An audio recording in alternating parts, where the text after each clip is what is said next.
Greetings, Mark Brown here. We're going to be looking at how we can create a shortcut right down here. You notice we have YouTube. We don't want it, we just click.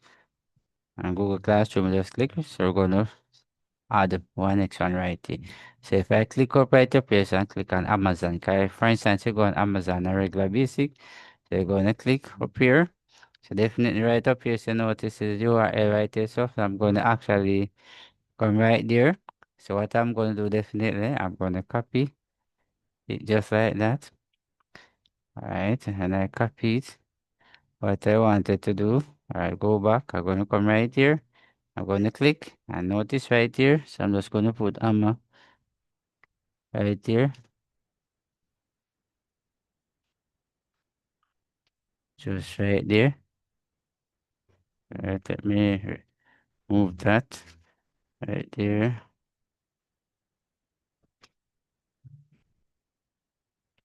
Just like that. Now they're going to paste the URL right here.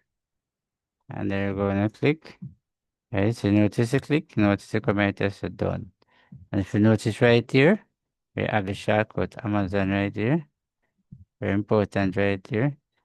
So if you learn something from this video here, remember to like, share, and subscribe.